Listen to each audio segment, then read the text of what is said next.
Индира, нам надо проверить, Диларом Хуснудиновна присоединилась или нет. Да?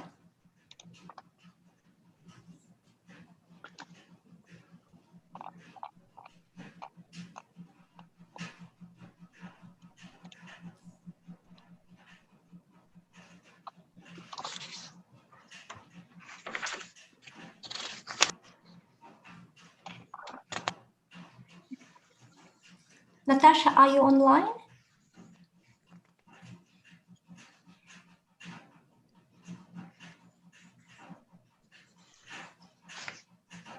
She's here. Actually, she has joined it. She will turn on her camera soon. Yeah. Natasha, can we check your camera?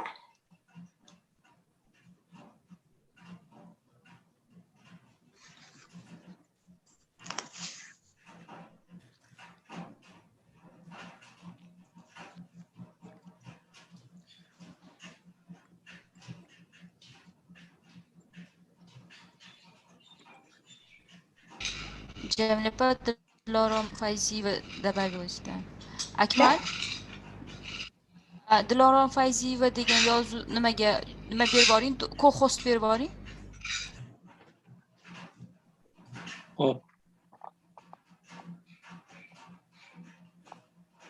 У кого-то очень много фонового шума. Джамиля, не у вас ли? Микрофон изучили на секунду.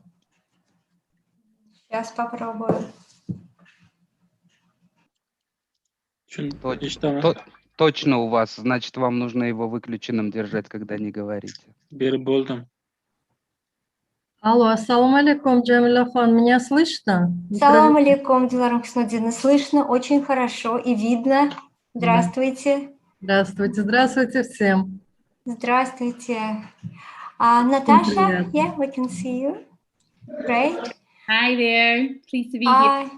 Good to see you. Lovely to see you too. Great. I think all the panel and actually all the participants are gathering together, which is fantastic. It shows. Кто-то выключил Джамиля микрофон. Thank you. Yeah, I'm saying that we have got all the panel members, I think. Акимальбек, осторожней. Акималь, не выключайте всем микрофоны. Джамиля пагапри тургалларды үзүп койдуз.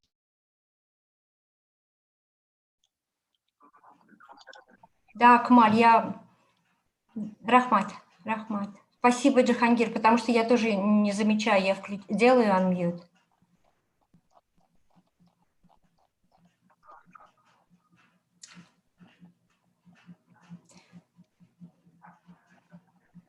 У кого права администратора, не пользуйтесь, пожалуйста, функцией выключить всем микрофоны. Лучше вслух попросить, чтобы, если у кого-то включенным остался, выключили. Или по одному это делать. Джамиля, продолжайте. Да, Акмаль, я, знаете, хотела спросить, если я делаю mute, потом мне очень трудно сделать unmute.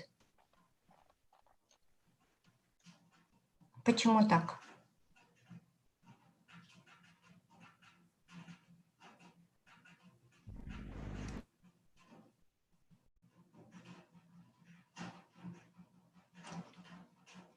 То есть у нас все выступающие будут как ко-хосты, да, Индира? Да, Акмаль? Да.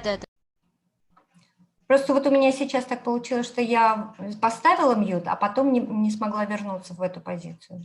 Unmute.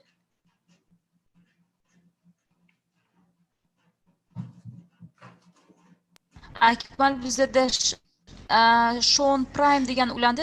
Ularga ham co-host berib boring.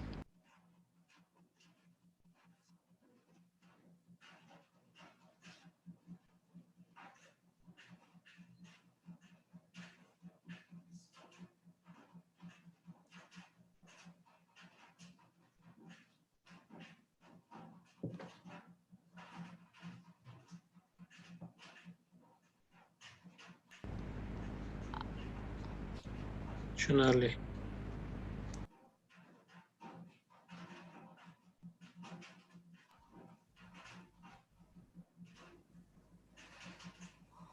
Жени, пусть он заново зайдет. Да-да. Хорошо. Индирочка, сейчас зайдет Рэйчел и посол Тим Торлот тоже. Хорошо, хорошо.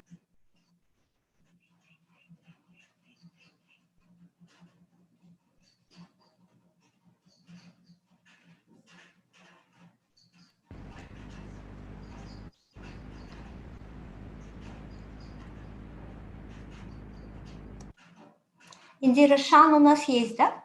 Уже присоединилась. Да, она здесь. Akmal, Sean Prime'ga ham qo'ng'iroq berib yuboring. Ular mikrofonlar o'chirib yoqib ko'rsin-da. Sean, can you mute and unmute yourself so that we can check it? Yes, it's working. Kechirasizlar, Indira opa, uchastnikni bosib, kim kolxoz yoki emasligini bilib, shunga qarab ko'rsatma bersanglar, chunki men berib turibman-da ularga. Акмаль, а ваш ректор уже подключился? Да, Женя. Подключился. Хорошо. Спасибо.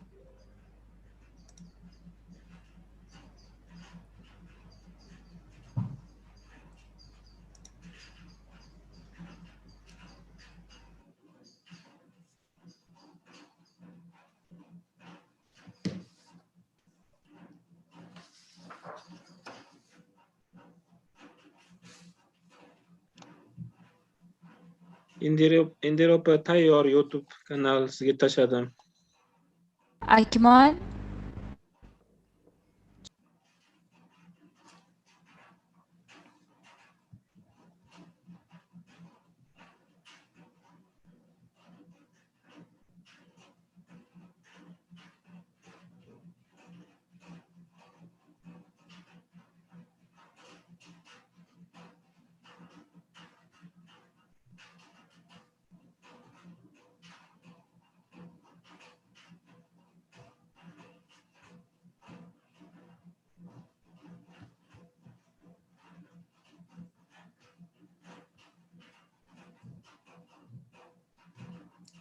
Индира, ты Рэйчел видишь? Подключилась?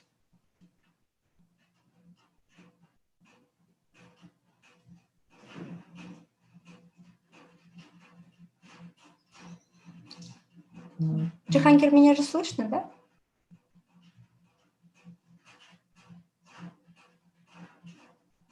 Сейчас он зайдет. Хорошо.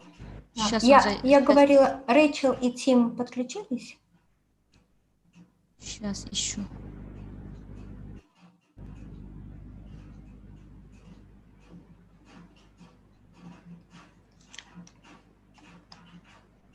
Пока нет.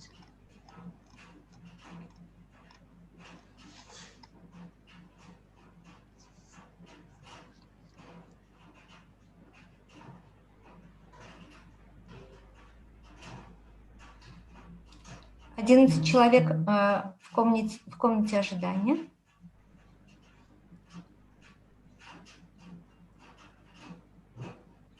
Акмаль. Qabul qildim. Спасибо. Рахмат.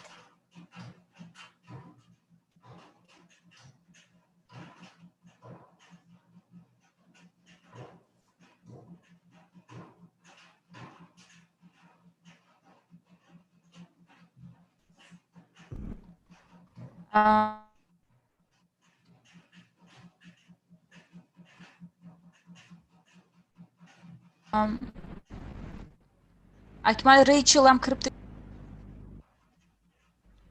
Okay.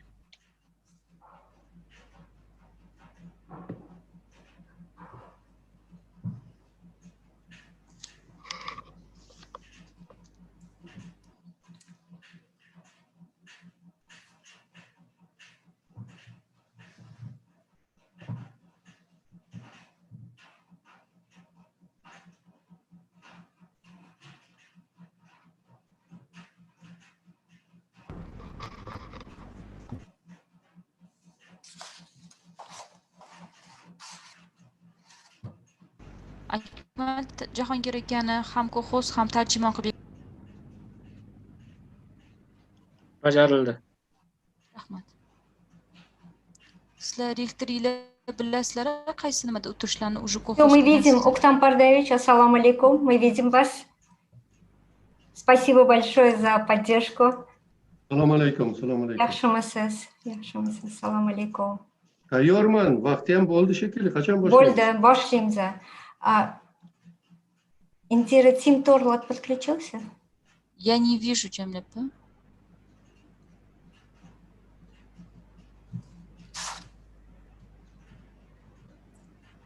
Rachel, can you unmute yourself? I can. Hello. Good afternoon. Hello, how are you? Good Hello. morning for those in the UK. Hi, Rachel. Rachel, we're waiting for HMA to join and maybe start in a minute.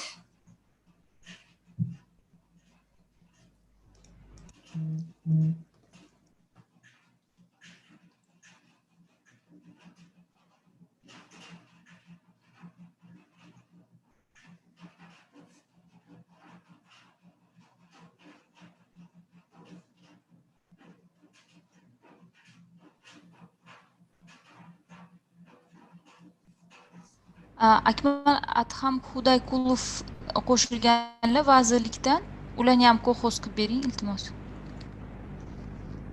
Bajarildi. Rahmat Xudaykulov. Rahmat.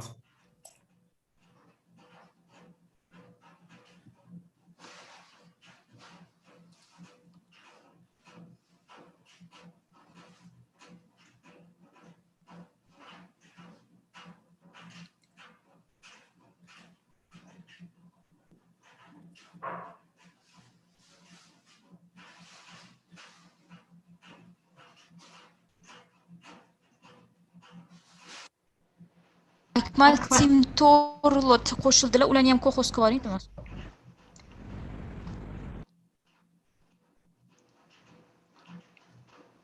Bajarildi.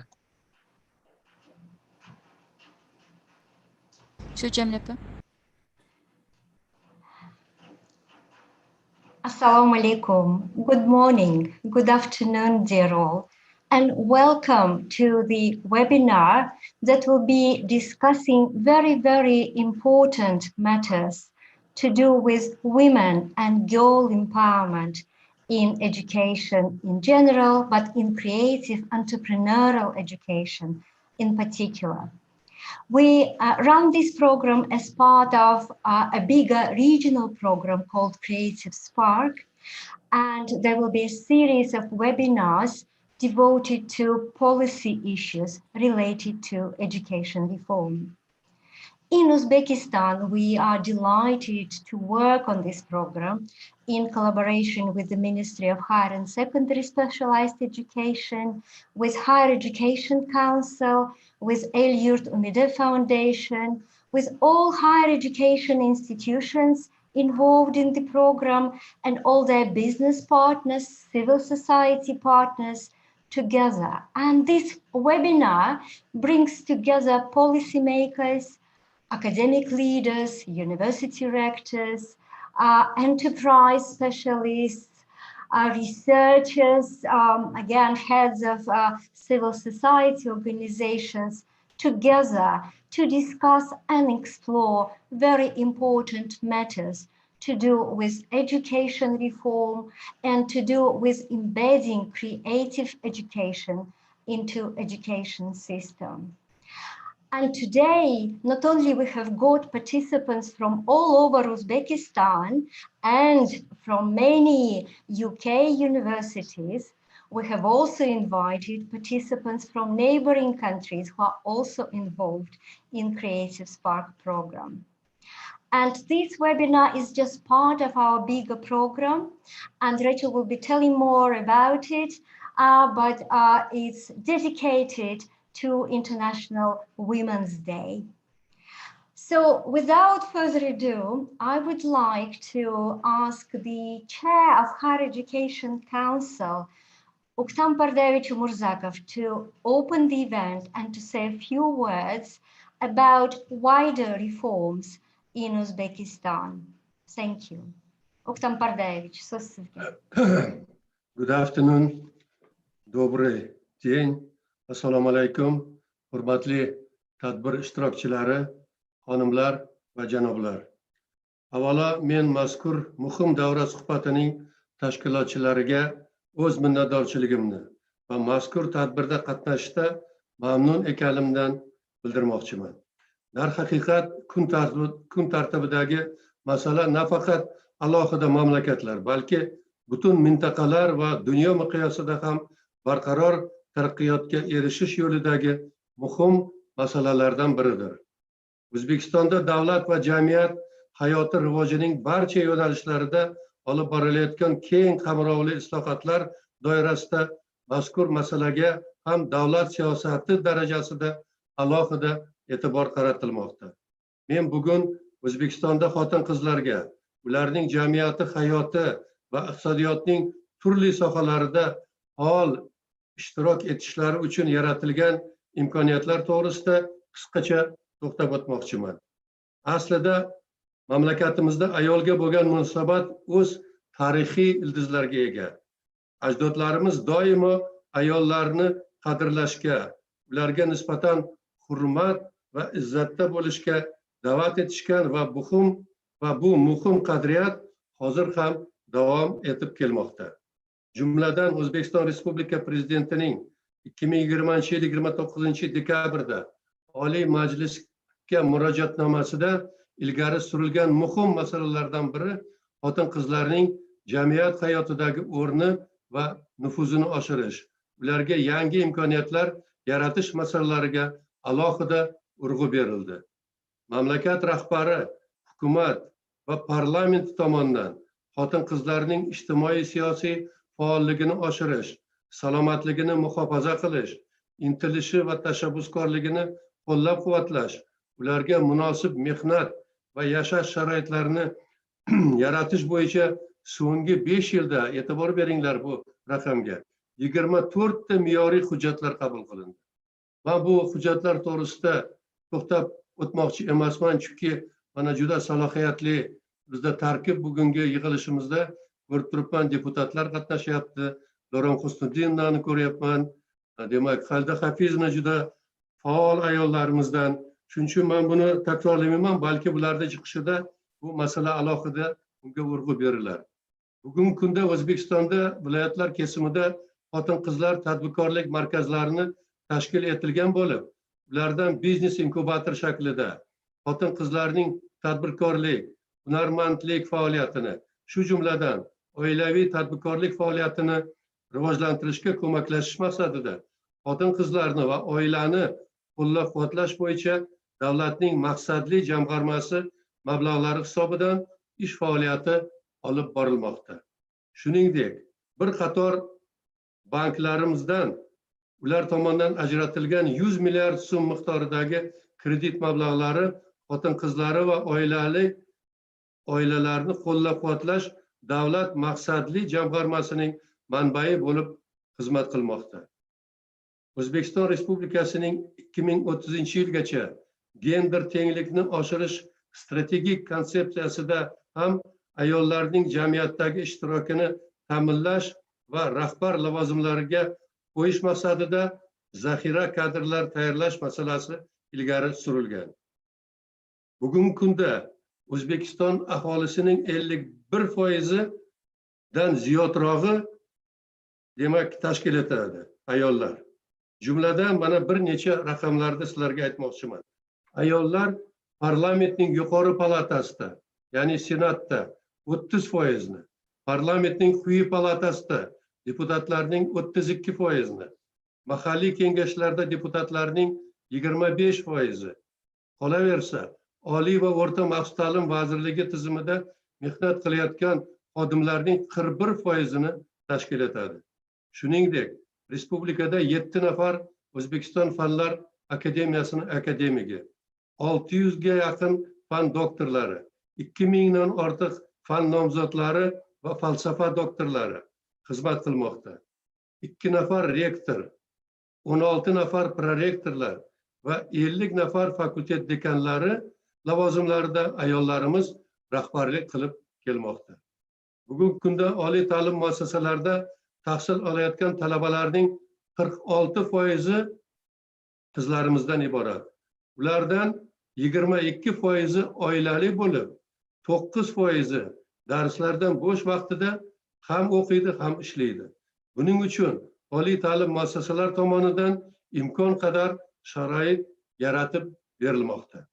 Respublika bo'yicha sohalar kesimida 3 yillik ma'lumotning tahliliga ko'ra, yildan yilga talaba qizlar ulushi kirayotgan, oliy ta'limga kirayotgan talabalarimizning qizlar ulushi ortib bormoqda.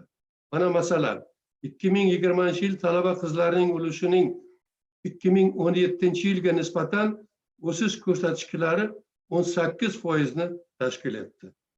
O'zbekiston Respublikasi Prezidenti tashabbuslari bilan 2020-21 o'quv yilidan boshlab Respublika oliy ta'lim muassasalariga talabalikka qabul qilishda qizlar uchun alohida davlat grantlari asosida qabul ko'rsatkichi ajratildi. Men bilmayman-ku, lekin bironta mamlakatda bunaqa narsa bo'lganini men shu kungacha har holda eshitganim yo'q. Tizimda rahbar ayollarning sonini oshirish maqsadida, tizim deganda men albatta oliy va o'rta maxsus ta'lim tizimini ko'zda tutyapman. Shu demak tizimni ayollar sonini oshirish maqsadida 154 nafar ziyod faol xotin-qizlardan iborat kadrlar zaxirasi shakllantirildi. Ularni rahbarlik lavozimiga tayyorlash bo'yicha Davlat boshqaruv akademiyasi bilan o'quvlar tashkil etish rejalashtirilgan. Shu bilan birga, buni ham ta'kidlash lozim, bu yo'nalishda natijalar va bajarilgan ishlar hali yetarli emas. Mavjud salohiyat to'liq ishga hali solinmagan.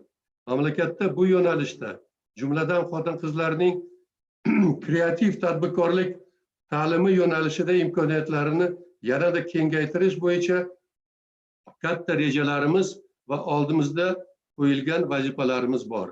Men aminman, aynan bugungi davlat suhbatida o'xshash platformalar mazkur yo'nalishdagi natijalarni, bu boradagi jumladan salohiyatni rivojlantirish yo'nalishidagi samarali mexanizmlar sifatida xizmat qiladi.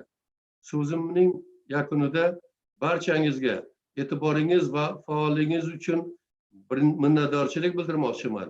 Ishonamanki, mazkur davra suhbati kabi platformalarda umumiy maqsad yo'lida hamkorligimizning asosiy yo'nalishlari, alohida hujjatlarni muhokama qilamiz. Aniq konkret takliflar ishlab chiqamiz va eng maqbul hamkorlik yo'llarini tanlab olishga erishamiz degan umiddaman. Hurmatli anjuman qatnashchilari, mehmonlar, fursatdan foydalanib sizlarga Toshkent irrigatsiya va qishloq xo'jaligini mexanizatsiyalash institutida qator hamkorlar bilan birgalikda joriy yil 2-3 mart kunlari, ya'ni keyingi haftada birinchi marta respublikada, birinchi xalqaro yangilanayotgan O'zbekistonda xotin-qizlarning ilm-fan taraqqiyotidagi roli va gender tengligi mavzusidagi ilmiy amaliy anjuman o'tkazayotganimizni yana bir bor eslatib o'taman va barchalaringizni taklif qilib qolaman. E'tiborlaringiz uchun yana bir marta barchalaringizga rahmat, sog' bo'linglar. Katta rahmat, Oktam Pardayevich. Thank you very much, Rector, for outlining all reforms that are taking place in Uzbekistan and giving us some statistics, which is very, very useful for us and for our discussion today. So thank you very much. And as I mentioned, one of major partners on our program here in Uzbekistan is the Ministry of Higher and Secondary Specialized Education. And I'm delighted to introduce Adham Khudaykulov, who is Head of Innovation and Research under the Ministry of Higher and Specialized Education. Over to you, Adham. You are on mute. Oh, extremely sorry. Thank you very much indeed for a nice introduction and giving me a floor. Good afternoon, dear Professor Umarzakov, Your Excellency, Team Tala, Director Rachel Ireland, and other distinguished colleagues and friends. Improving women's educational levels has a clear and unprecedented impact on the social and economic prospects of the entire community. There are numerous studies have demonstrated a strong correlation between improved women's education and the socioeconomic development at large. In our country, given these ideas, over the last years, a large-scale works has been carried out to ensure the rights and interests of the women, to realize their abilities and potential, to turn them into an equal, active, and creative members of the society. So, although there are some repetitions, I apologize for this. Let me highlight a couple of statistics here. Currently, over 40% of employees in the system of higher and secondary specialized education are women, and the number is ever increasing. Women's involvement in scientific research is also growing. At the moment, there are about 500 Doctor of Sciences and more than 2,000 candidate of sciences, and around 650 PhDs are working at the higher educational institutions. Women are also active in the university management systems. For instance, as I already mentioned by the Professor Umarzakov, there are 2 rectors, over 37 vice rectors, and 51 deans of faculty in schools. All higher educational institutions, as well as professional colleges, have women's public councils, which are responsible for resolving women's issues at the institutional level. Moreover, 46% of the university students are girls, and their share is growing year from year. For example, the number of female students in 2020 increased by 18% compared to 2017. If you take in terms of the subjects, the humanities, the girls in humanities have increased by 14%. Social sciences and law, 11 and 9%. Engineering, which is quite rare trend in the world of education. So we can see the 8% of increase in engineering here, and physics. Agriculture and water management, 13%. Medicine, 17%, and so forth.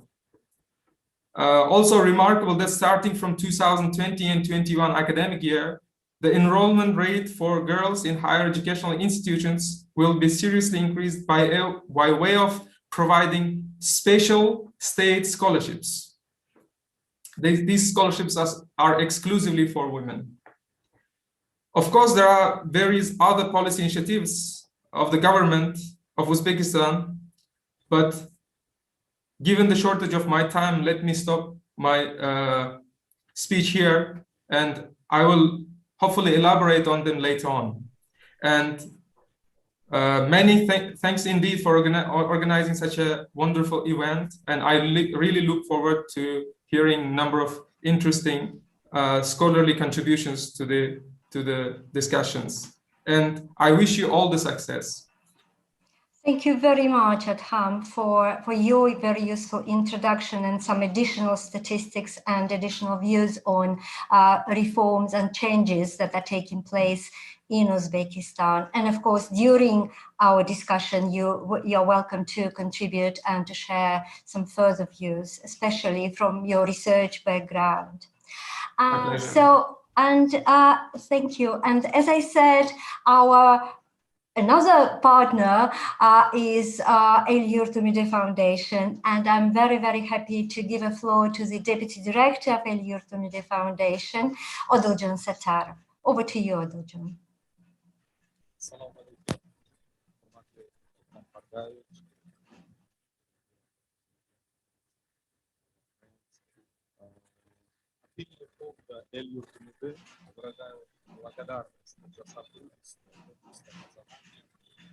Проведение мероприятий на тему расширения женщин в сфере We can't hear you well, Odiljon. We can't hear you well. Can you speak up a bit? имени фонда... Слышно, да? No?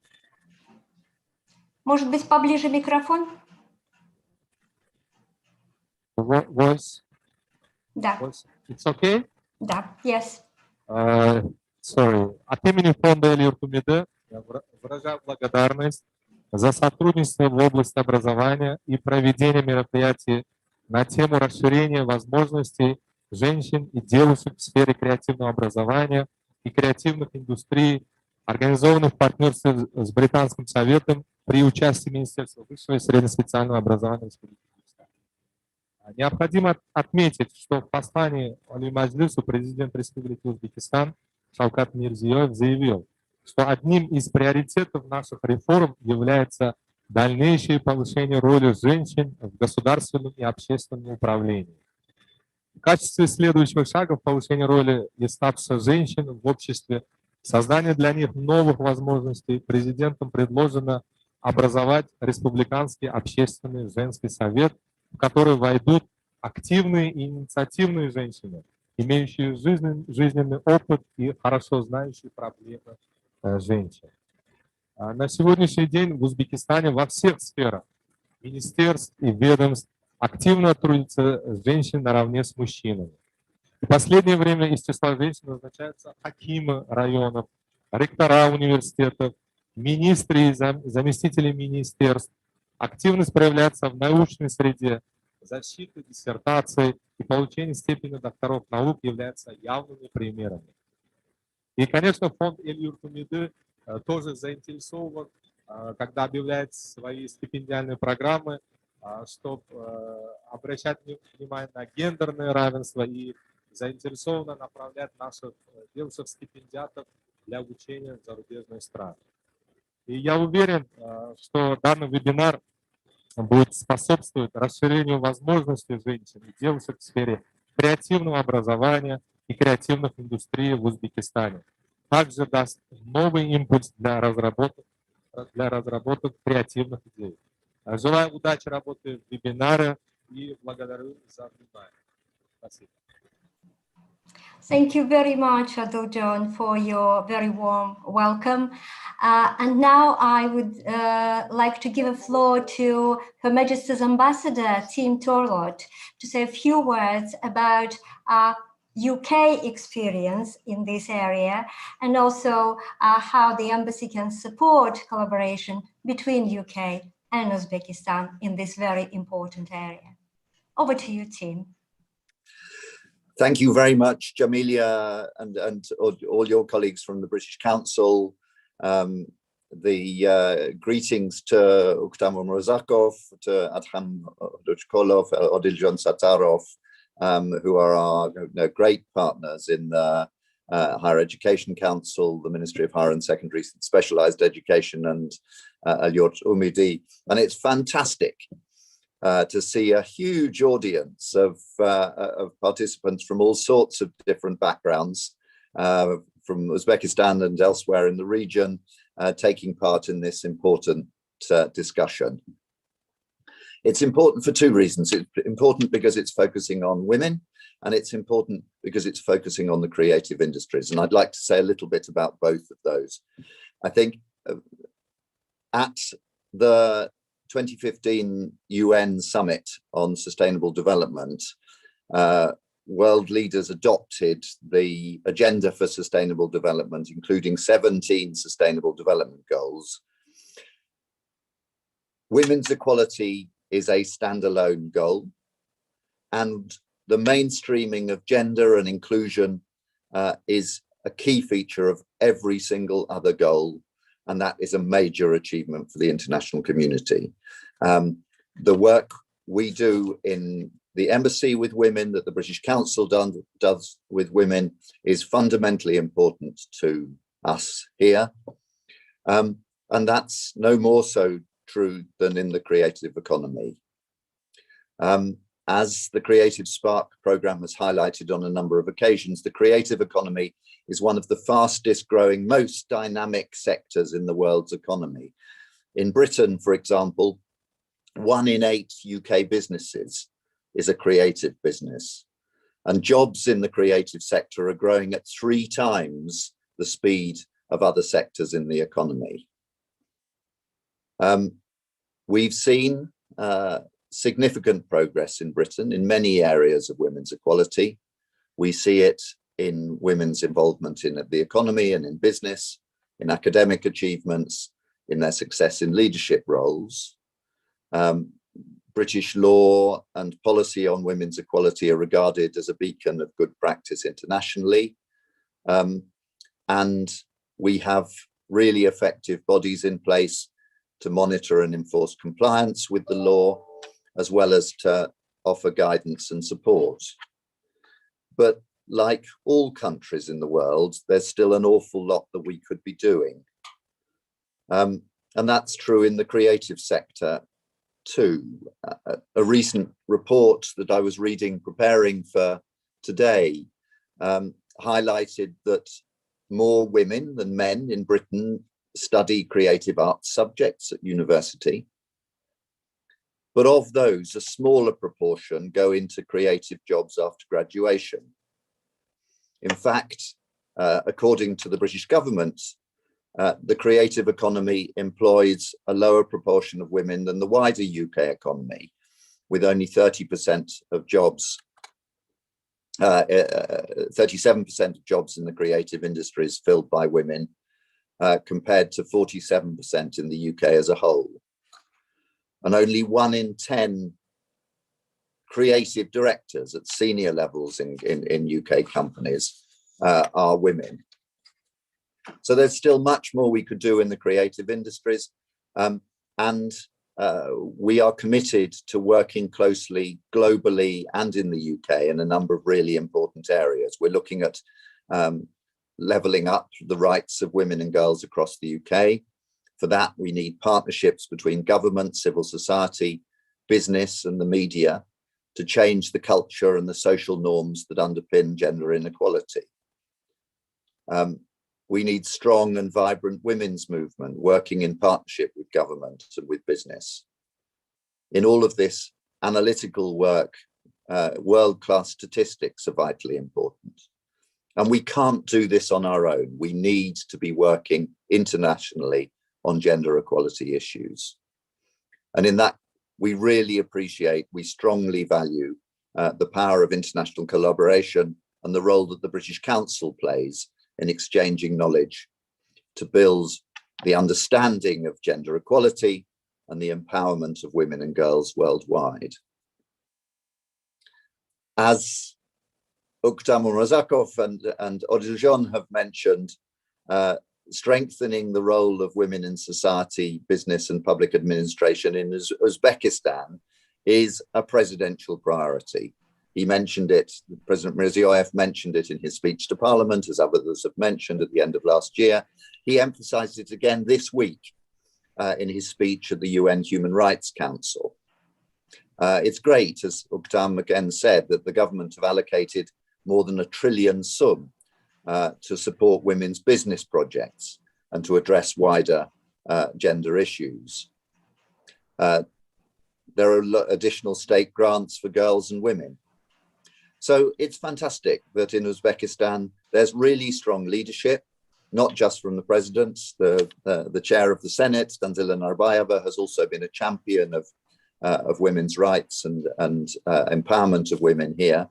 So there's a really strong leadership, and there's a strong positive policy framework with great initiatives for empowering women and girls. And there is increasingly funding here as well, from government, the private sector, and of course from international partners. It's an important part of what we, the international financial institutions, and other governments are doing together here. But civil society to support this progress is still scarce, and it lacks power. The tertiary education sector, despite what others have said, is still underdeveloped in Uzbekistan in the humanities, and particularly in the creative industries. It's surprising for an education sector that is so vocationally focused that one of the most vibrant sectors of the economy is still so underdeveloped in the university system here. And as always with change, and this is true of the UK as well, the slowest and most difficult bit of transformation of reform is changing culture, changing long entrenched attitudes and traditions, which sometimes touch on really sensitive issues around religion and belief, for example. You also need to change attitudes of men. To get to reform, to empower women, you need to include the men. Part of what we need to do in the work that we do as an embassy will be to work with like-minded men and not such like-minded men to help the transformation to take place. All of those issues that I hope will be an important part of today's discussion. So in conclusion, I hope this will be a really productive workshop identifying key steps to empower women and girls in education, in the creative industries, through international collaboration and exchange of knowledge and ideas. I wish you every success and look forward to listening to the discussion. Thank you very much indeed. Thank you very much, Ambassador. And of course, the key part of the British Council program is women and girl empowerment. And I'm delighted to give the floor to our country director, Rachel Ireland, to say a few words. Over to you, Rachel. Thank you, Jamelia. Assalamu alaikum, dobra den. Good afternoon, everybody. I'm Rachel, the British Council's country director in Uzbekistan, and it's such a pleasure to contribute to the opening comments of this policy dialogue under our Creative Spark programme on women and girls empowerment in creative education and the creative industries. And once again, I'd like to echo my thanks to our wonderful partners at the Ministry of Higher and Secondary Education at El-yurt Miri Foundation, the Higher Education Council, and of course, all our Uzbek and UK partners here today. It's fantastic to see so many people, not just all across Uzbekistan, but from other parts of the region as well. And today's speakers, women and men. So thank you to all of you. It is, of course, a theme which is very close to my heart personally, as well as professionally. The conference today will explore how our education institutions can best prepare girls for work, empower and inspire them, help them develop skills to manage underlying stereotypes, all of which will support equal numbers of women to men in leadership positions and indeed all aspects of public life. I know that we all share this vision. On a personal level, working together to find meaningful answers to these questions that work equally well across different cultures is something that I am passionate about. I spent much of my childhood living abroad and was educated in 5 different schools in 4 different countries, an education that spanned a distance of 14,000 miles. I checked yesterday. You can imagine then how perplexed some of the university professors in the UK were when I attended an interview for a university place.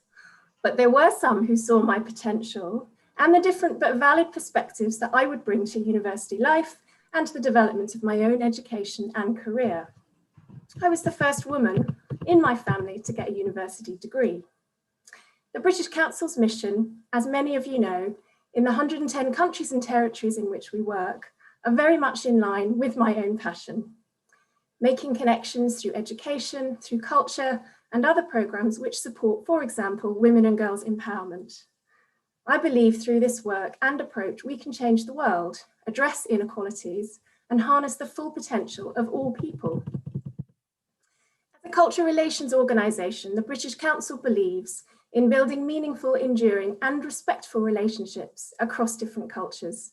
And we cannot do this without a strong commitment to equality, diversity, and inclusion, and by trying to make sure that promoting equality, diversity, and inclusion is central to everything we do. It runs through much of our work around the world and is embedded into our programs, projects, and events. And our goal through developing inclusive programs is that we bring together people with different experiences and backgrounds, and as the ambassador said, women and men and their perspectives, and we hold ourselves to account and track our progress with tools such as the British Council's Diversity Assessment Framework. As part of this commitment, we also take a holistic approach to gender-balanced learning and to empower women and girls across our portfolio in Uzbekistan. Achieving better gender equality is crucial to creating an inclusive, open and prosperous society. And we contribute to this agenda by creating opportunities for dialogue to influence educational reforms that benefit women and girls. We work with partners to promote access and opportunity for women and girls, and to build the skills and confidence to achieve their potential and have more influence over decisions that affect their lives.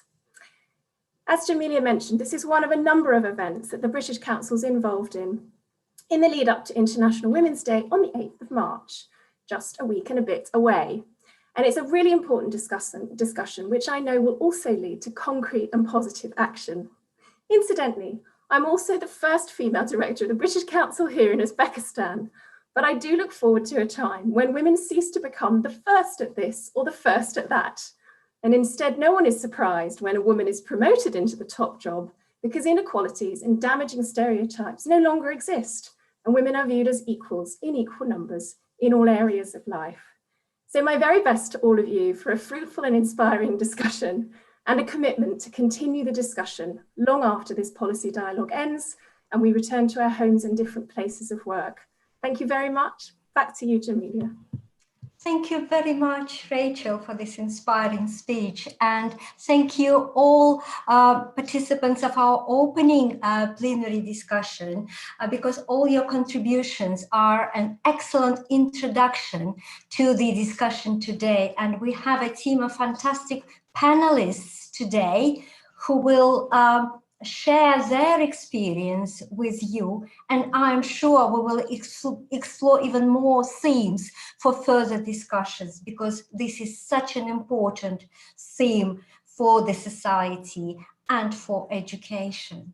So before I hand over to Natasha Try, who will be facilitating the main part of our discussion, I would like to say that during the webinar, we will have some opinion polls being run, so you will see some announcements on the screen, and also you will see the link to the survey in the chat box. I also encourage all of you to leave your questions in the chat box, because after the discussion, we will be dealing with your questions. Possibly we will deal with some of them, but others we will keep for our further discussions and webinars. So over to you, Natasha. Hi, and thank you so much, Jamelia. So before we begin, I'd like to put a question to the audience. And that question is, can you name a female leader or a role model, a high-profile individual that's working in technology? If you could pop that in the chat box, if you can think of anyone. Now, there's a reason I ask this. The reason is only 22% of students can name a famous female working in technology, whereas 2/3 can name a famous male. So somebody that I look up to is Ada Lovelace. Oh, we've got a few names coming through there, which is fantastic. So although there's been a rise in representation of women in the creative and digital industries in the UK, only 11% of creative directors are women, as His Excellency highlighted, and it shows there is still some way to go. So assalamu alaikum, my name is Natasha Triai. I'm Enterprise Educator at London Met University, and I've been working with the British Council in Uzbekistan since 2018. A very warm welcome to you as an audience, and thank you so much for sharing this space with us to discuss a really important topic. And panelists, we are looking forward to you sharing your experiences. Before we begin, could you actually all say your names and which organisation you're representing today, if you want to unmute yourselves? Hello, my name's Sarah Ann Kennedy Parn. I'm representing the University of Central Lancashire. Hello, everyone. Thank you. Hi, my name's Kate Tetley and I'm the International Manager for People First International. Thank you. Hello, everyone. My name is Claire Seaman. I'm from Queen Margaret University in Edinburgh, and we've been working with Silk Road International in Samarkand for some time, and I'm a Professor of Enterprise. I'm Sian. I'm from Goldsmiths, University of London. I'm academic lead for enterprise, and it's great to be part of this whole community that has been created. Thanks, British Council. Thank you, Shan. Hello, I'm Marta Gasparin. I am Associate Professor in Innovation Design Management at the University of Leicester, and I am the Business Engagement Lead for the university. Thank you. And I believe we've got two representatives from Uzbekistan with us as well, Khalida and Dilarom. So welcome to you all. And thank you so much for sharing. Now, the empowerment of women is a huge topic that impacts on us all. And we are so honoured to create this panel today, which is going to share with you what we know and personal experiences. And at the end, we'll answer any questions that you might have and also to provide action points in moving forwards. So the discussion today will last around 40 to 45 minutes. I'll summarise the core messages from the discussion and then pass back to Jamilia, who will conclude the session with steps to be taken. We'll have about 10 minutes for Q&A at the end, I do believe. So please feel free to post your comments in the chat box, express your opinions. They're all really valid, but we'll leave direct questions until the end of the session. And as Jamilia mentioned, there's going to be a feedback form. And the purpose of this is to really improve on the sessions that we deliver and understand what priority topics are to you. So we would really value your input with that. So looking at the journey that's led us here to our discussion today. So during our policy discussion in Uzbekistan last February, which feels like years ago now, we identified key priority areas at policy level that the British Council Creative Spark programme would commit to address this year. And this included creative entrepreneurial education, entrepreneurial universities, and lastly, the empowerment of women in creative enterprise education, but more broadly within society. So to begin to address the topic of women empowerment, Creative Spark held discussions at the project level and also conducted focus groups with local female entrepreneurs, with students, with higher education institutions to better understand how we can support girls and women to achieve their full potential. So to begin our discussion today, I'd like to ask you, Khalida, to share your personal career journey and what's helped you achieve the success you've had to date. I wonder if you can unmute yourself. Maybe you're having a bit of difficulty with that. Да, я включила. Добрый день всем участникам сегодняшней встречи. Мне очень приятно видеть всех вас, и та проблема, которая сегодня поднимается, она, наверное, актуальна не только для Узбекистана, но и в целом мире, потому что роль женщины в обществе это имеет свои особенности, скажем так.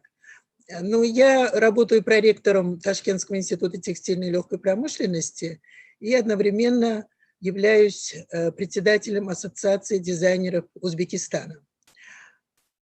Ну, мой путь начинался с того, что при поступлении в текстильный институт у меня были немножко семейные проблемы, потому что папа очень хотел, чтобы я была врачом.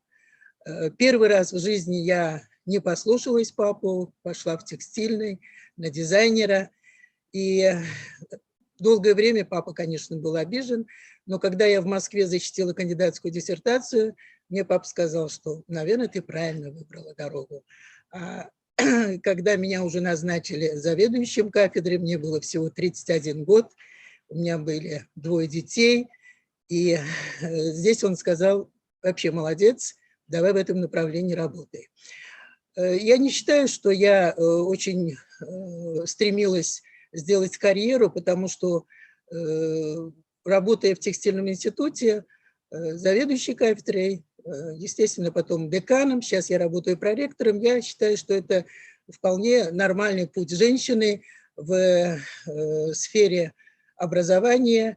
И, конечно, было время, когда мне пришлось выбрать или семья, или карьера, когда меня назначали генеральным директором крупной швейной фабрики, генеральным директором Дома модели республиканского, когда без моего ведома меня назначили заместителем министра легкой промышленности, и мне пришлось отказаться, потому что у меня уже было 3 детей. Но, тем не менее, я считаю, что сегодняшняя моя работа, творческая работа, которая параллельно идет с моей основной работой, это для меня большой подарок судьбы. И, конечно же, для достижения этой цели меня очень поддерживала моя семья, мои родители, родители моего мужа. И, конечно, очень большая поддержка была со стороны моего супруга, который понимал, который знал, чем я занимаюсь, и по возможности поддерживал во всех моих начинаниях. А творческая работа, она у меня началась буквально после аспирантуры, и те выставки, те фестивали, которые я организовывала. Вы знаете, что последние годы у нас очень неплохо идет неделя моды, Ташкентская неделя моды, которая учреждена Палатой моды Италии, и уровень очень высокий. И я, читая тему сегодняшней нашей встречи, это креативная индустрия, креативное образование, я считаю, что я как раз попала в ногу со временем, и то, что мы сейчас делаем в нашем институте, это, конечно, является как бы достижением не только нашего института, но и в целом республики, потому что созданы очень хорошие условия для подготовки, для образования наших женщин. Вот сейчас у меня на столе лежит бумага, по которому мы в этом году организовывали прием в наш институт, и очень большое количество льгот для поступления наших студентов. Это и государственная премия Зульфия, которая была учреждена президентом. Это и олимпиады, которые проводит Академия художеств. Это и возможность детям военнослужащих, дочерям военнослужащих поступать на льготных условиях. Это и дополнительные квоты, которые нам дал президент для девочек, и многие-многие льготы, которые были предоставлены нашим абитуриентам при поступлении в наш институт. А в нашем институте при обучении мы, конечно, стараемся своим студенткам помочь и в развитии их творчества, и самое главное, в трудоустройстве, потому что во время обучения мы их that's fantastic to hear. практически... Sorry to cut you off. Thank you. That's so fantastic to hear. And maybe later we can return to the data. But thank you so much for sharing your personal journey and challenges you've overcome. Спасибо. Thank you so much. And Sarah, perhaps we can move on to you now, and maybe you could actually share some of your personal career journey and what's helped you achieve the success. We've got a couple of minutes to hear from you. Thank you. Okay, thank you. I'm currently the MA coordinator for animation, fashion, games and design at the University of Central Lancashire, and I run the MA animation course. But before that I was in industry, and I was a bit like Rachel. I was the first woman to have an animated show on Channel 4 aimed at teens, aimed at an older audience. It's still on 4 on demand now, and I also worked on a show called Peppa Pig. I wrote some of it, and I'm still the voice of Peppa Pig. I'm not Peppa Pig, Miss Rabbit. So I still carry on doing things like that. But I noticed when I was in my industry, and I think Tim is really right to say, we've still got quite a long way to go. And what happens often in the creative industries is that women end up being sort of doing all the artworking bit and not really taking the decisions. So when I was directing, I had an all-male crew, and I didn't really want an all-male crew. I wanted women working with me, but there just weren't any available at that time. It was quite a long time ago. And so that was quite stressful for me. And the expectations when we turn up at what's called a post-production house, where you get all your post-production done, so you get all your special effects and your sound sorted out. I would be with my producer, he was a man, and they would all automatically ask him what he wanted rather than asking me, because they just assumed I was a secretary, which was quite interesting. And it's still, and oddly, there hasn't really been that much change. There are still a few women, there are more women directors, but there are still very few. And there's lots of research done. I've done some research into it, and basically the problem is that that often merchandising companies are they don't feel they'll sell the same amount of toys as they would for girls as they would for boys. So it's all to do with economy, and when the further you go up the tree and the more money's around, the more it's more often that it's men.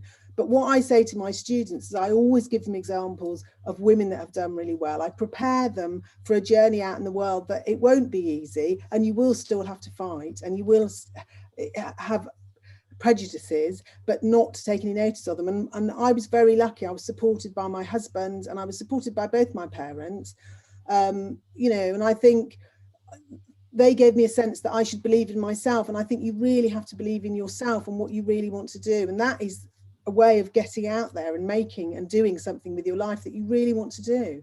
And you've only got one life. You might as well try and make it the best life. Yeah, absolutely. No, thank you so much for sharing that, Sarah. You've touched a bit there on the initial stages of career development, I would say. And I'm wondering if you could actually explain how accessible are the professional progression pathways for young women leaving school? I think there's often, I think there's a bit of a gap at careers officers at school sometimes. They aren't really aware of the creative industries full stop, actually. And they often go, you must do something like go and work as a nurse, or go, you know, they give them quite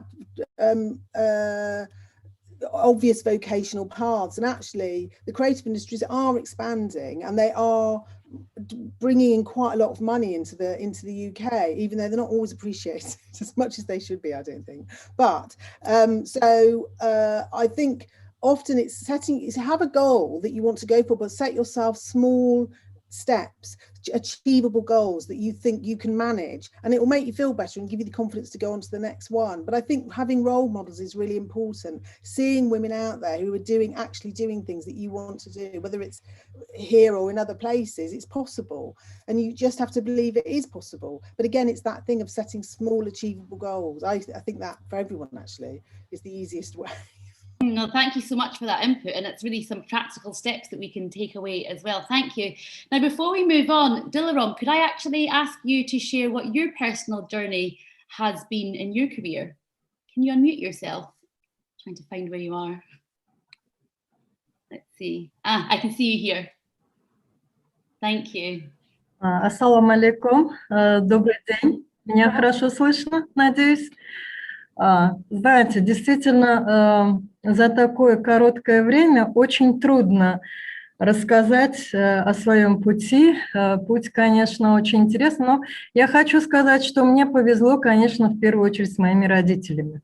Мне повезло с бабушкой, дедушкой, которые были педагогами и прекрасно знали, как нужно воспитывать детей с детских лет. У меня был отец очень понимающий, ученый, и я благодарна тому, что мужская часть нашей семьи, она всегда поддерживала девушек наших, и девушки как-то у нас в семье были на первых ролях, и нам всегда говорилось: никогда не ограничивайтесь тем, что вы девочки.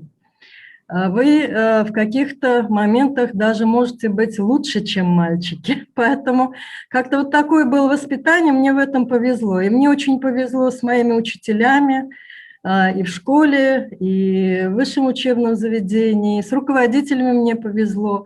Мне повезло очень вообще с теми мужчинами, с которыми я работала, соприкасалась по работе, и мне очень повезло с моими партнерами из университетов Германии, Великобритании, Франции, Соединенных Штатов, Японии. Выполнила очень много международных проектов. Правда, я была специалист по вопросам окружающей среды и здоровья, занималась водными вопросами.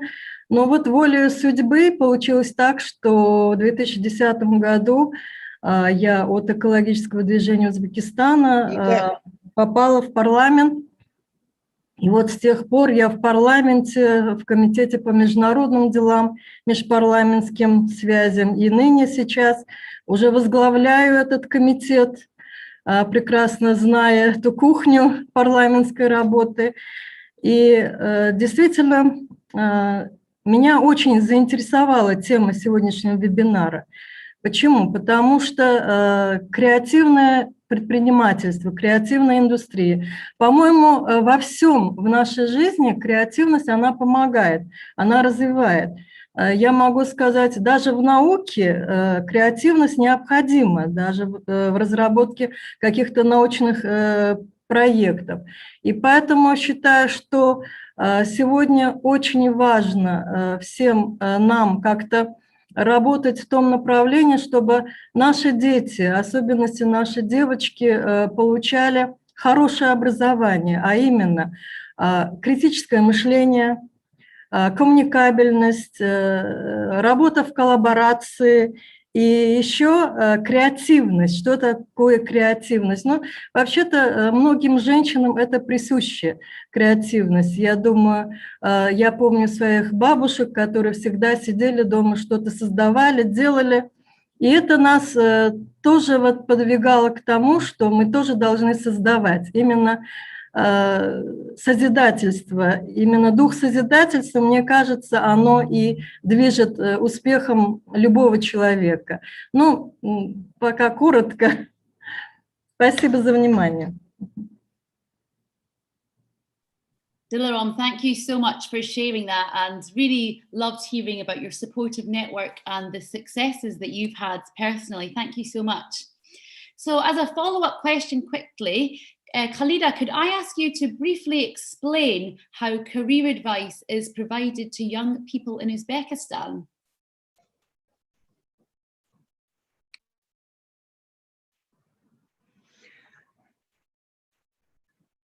Ну, прежде всего, мы стараемся студентов с 3-го курса уже знакомить с теми предприятиями, ведущими предприятиями, которые у нас в Узбекистане. И более талантливых мы обычно направляем на организацию своих брендов. И результаты у нас, в общем-то, неплохие. Вы, наверное, уже слышали о таких брендах, как Дильдора Касымова, это наша, Дильнос Иркинова, это тоже наша, Мурсак. То есть это те бывшие студенты, которые на сегодняшний день уже вышли на довольно-таки высокий уровень, на международный уровень. Их вещи уже узнаваемы, их бренд узнаваемый. Но кроме этого мы наших студентов ориентируем на развивающиеся предприятия. Вы знаете, что текстильная промышленность, швейная промышленность в Узбекистане у нас идет очень интенсивное развитие, и те инновации, которые вносятся, инвестиции, которые у нас приносят на эти предприятия, они дают очень хорошие результаты. Естественно, на этих предприятиях нужны руководители. Руководители как технологи, руководители, конструктора, дизайнеры.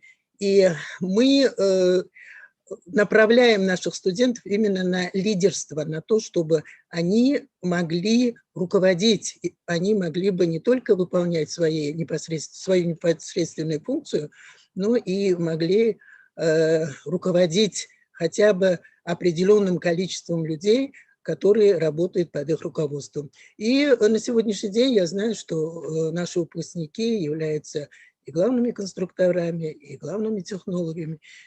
И чаще всего, конечно, наши выпускники, они организуют свои предприятия, небольшие предприятия, которые позволяют создать дополнительные рабочие места. Я считаю, что это уже лидерство, потому что руководить своей фирмой, своей фабрикой, своим цехом, это тоже, наверное, неплохо. Вот в таком направлении мы с ними работаем. Oh, thank you so much for that wonderful input. It's really good to hear about the work that's being done on a continual basis as well. Thank you for that. So we know that there are a number of networks in the UK, both in a professional and personal capacity, that have seen success in connecting women, inspiring women, and enabling women to flourish. And I know, Marta, you've got some experience in this area. Would you like to share a bit on your personal experience? Yes, thank you very much. So first I would like to present what we are doing at the University of Leicester through the Innovation Hub and connecting with local entrepreneurs, and then talk a little bit about the Athena Swan Award that we are part of. So the University of Leicester has championed equality, both from a BMA perspective, but also from a women's perspective. And we have put in place a policy and a policy dialogue that is through the scheme of Citizens of Change. So currently at the university, we are working to design and implement policies and networks that are addressing issues that women are facing, but also supporting women.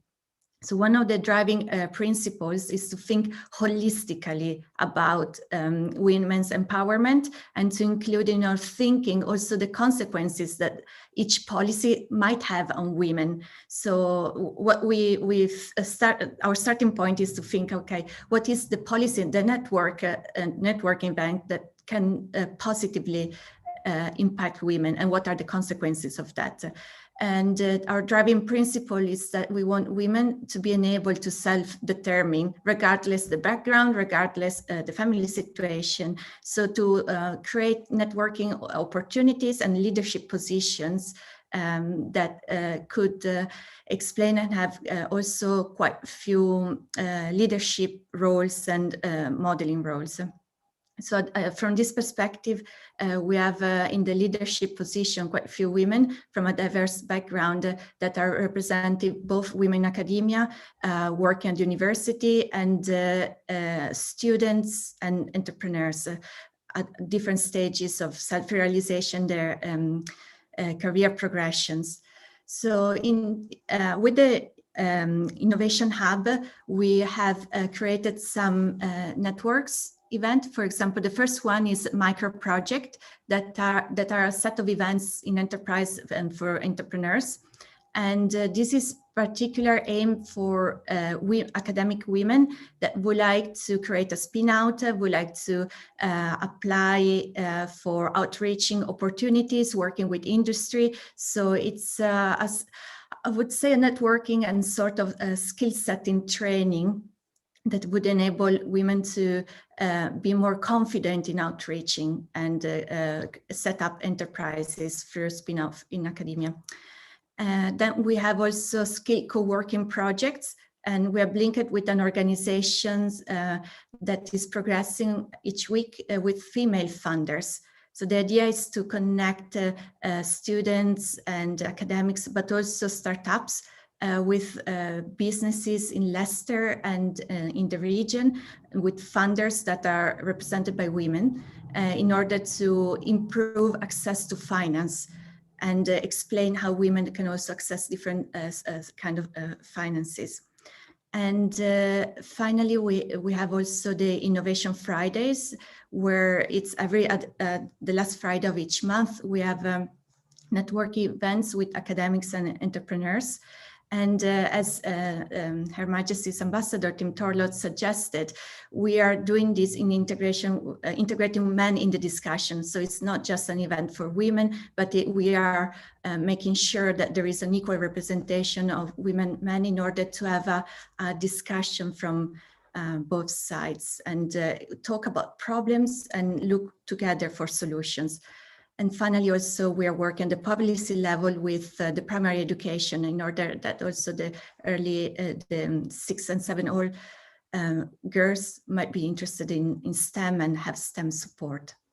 And then we have a ranges of events like International Women's Day, Women's in Business Network, and Menopause Cafe, where women that are entering menopause can formally discuss some issues and look together for policies events. And we, as I said, also we have applied for the Athena Swan, which is a national scheme that started in 2006. And through the Athena Swan, it's based on principle of equality and supporting women. And the universities are presented their best practices on how they are enabling women's voice to be heard without, of course, being patronizing, and address the pipelines of the gaps that they are present in the institution. And the universities are then submitting the proposal, and they are awarded the bronze, silver, or gold level for championing women's work. Oh, that's fantastic, Martha. Thank you. I feel really inspired hearing all the different work you've been doing, and really well done to the Innovation Hub for facilitating that positive collaboration between different organisations. That's really fantastic to hear. Now, with successes of programmes, I would always say that there are some gaps. And I know, Claire, you've got some experience in this area. Can you identify where there might still be gaps remaining? Thank you, Natasha. There are many things I could suggest. Marta has given us many, many good examples of things happening.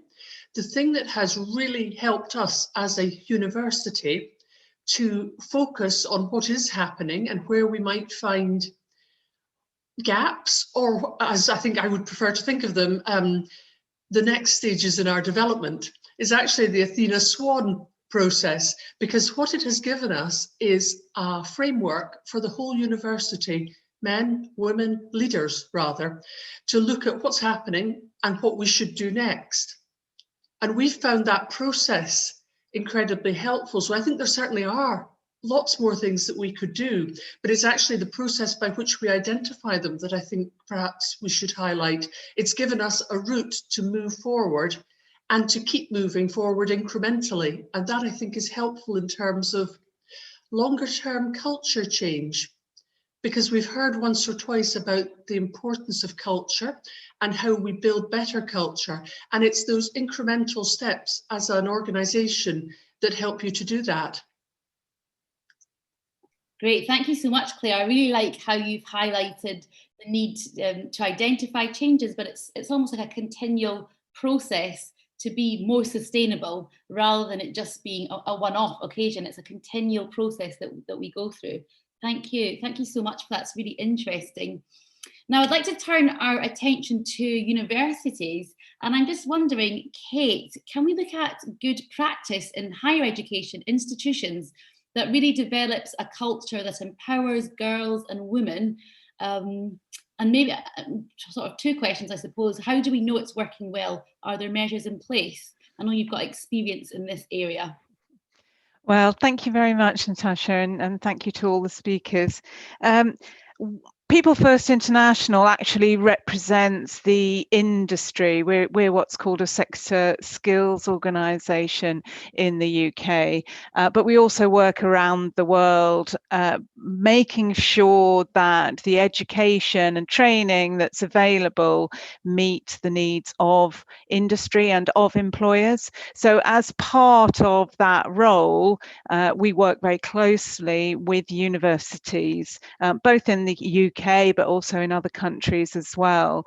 And one of the, I think my colleagues have mentioned a number of good practices already within their own universities, but if I just approach it from a more kind of generic point of view, what industries, economies, parents, individuals, they are all looking from education to get the right skills that they need to either go into the career of their choice, choose their career, or to set up their own business. And we're particularly interested within the Creative Spark program in entrepreneurship, and particularly female entrepreneurship, and what the skills are you need to do that.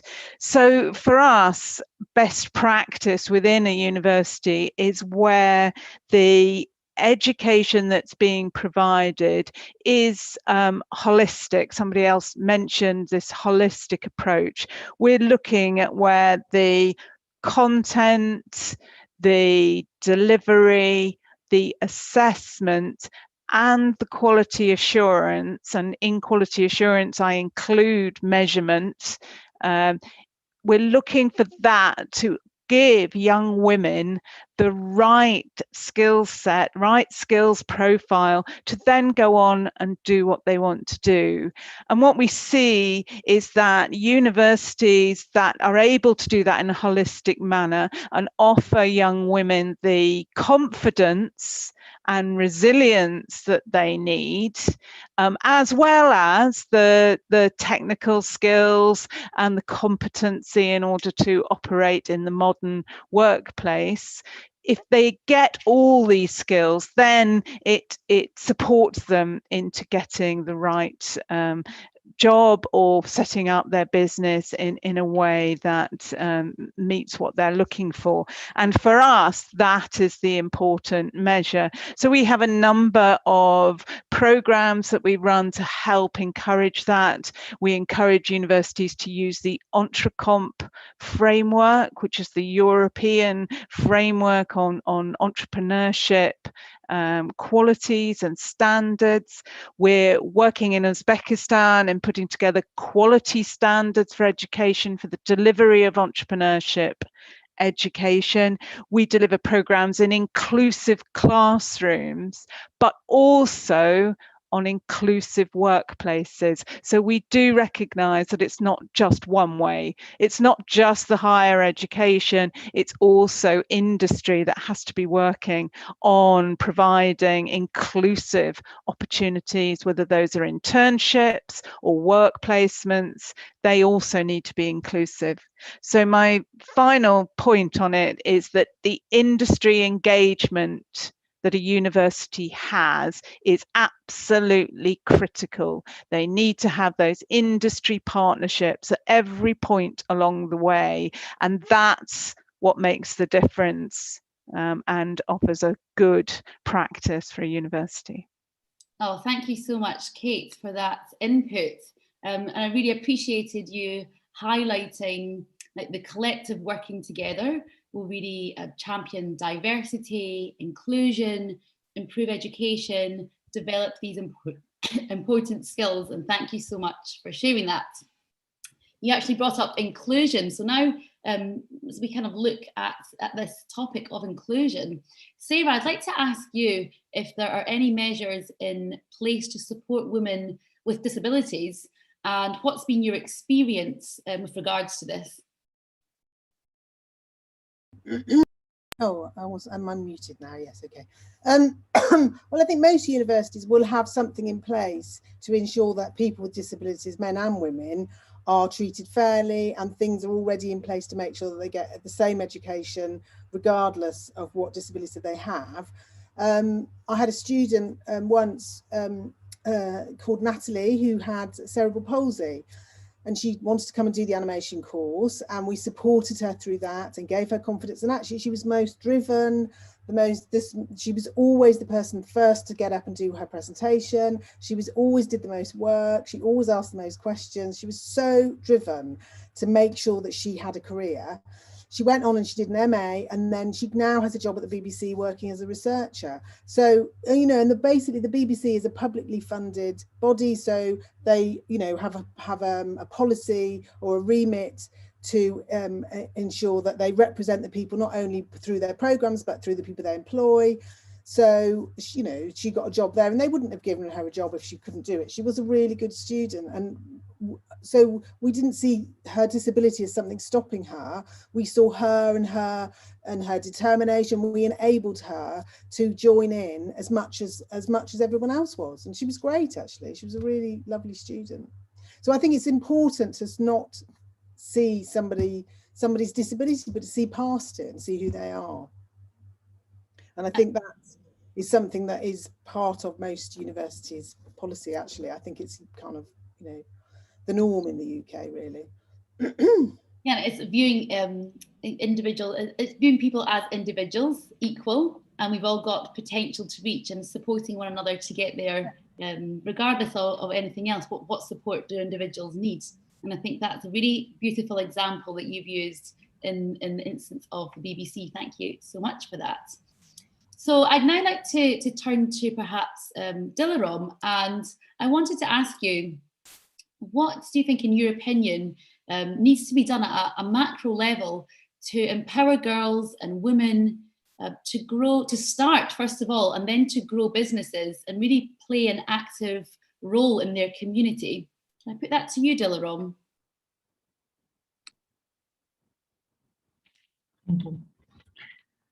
Спасибо за вопрос. Ну, что нужно делать на макроуровне? Наверное, в первую очередь это государственная политика. государственная политика, которая нацелена на поддержку женщин, на расширение их прав и возможностей. И здесь я должна сказать, что вот в последнее время, ну вот буквально, мы можем сказать, недавно, в 2019 году, мы приняли 2 закона. Один закон о гарантиях равных прав и возможностей женщин и мужчин, и другой закон по предупреждению насилия в отношении женщин. Но эти законы, я считаю, являются основой, правовой основой обеспечения гендерного равенства и вообще расширения прав и возможностей женщин.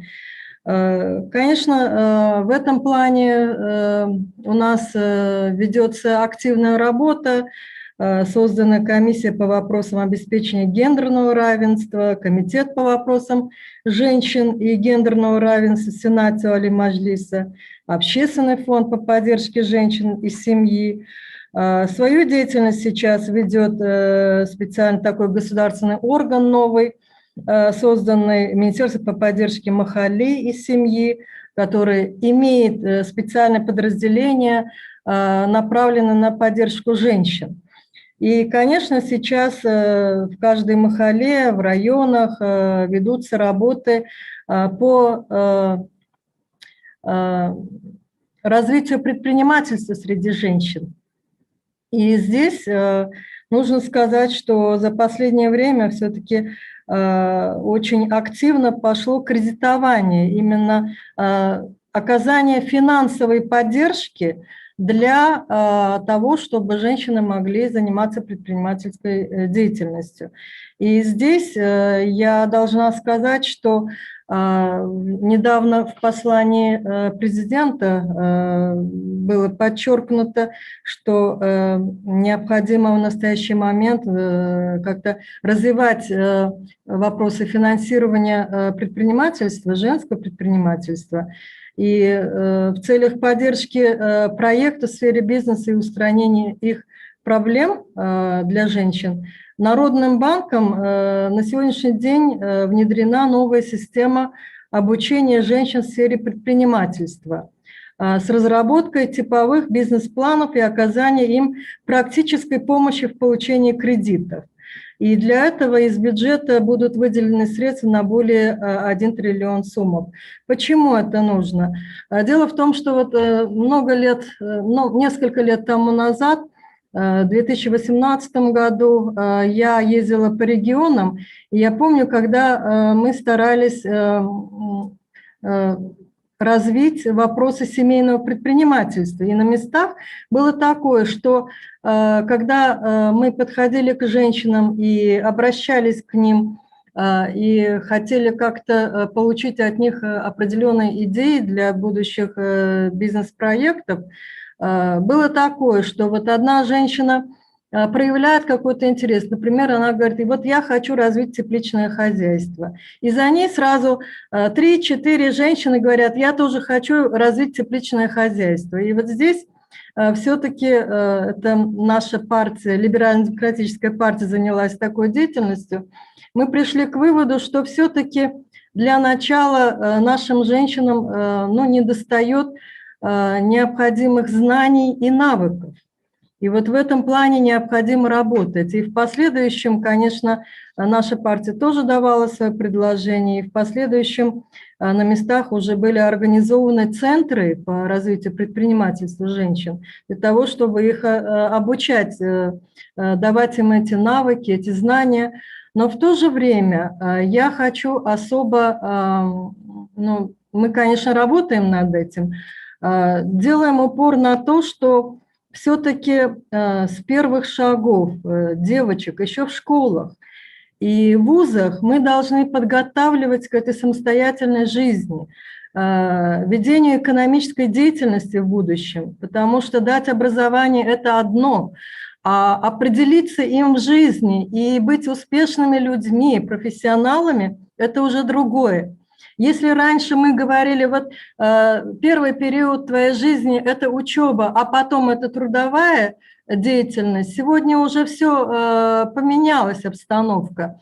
И сегодня каждый день даже профессионал должен учиться, должен работать над своими профессиональными качествами, потому что мир не стоит на месте, все буквально меняется. Сегодня, например, мы можем привести примером цифровизацию. И цифровизация, она тоже требует определенных навыков.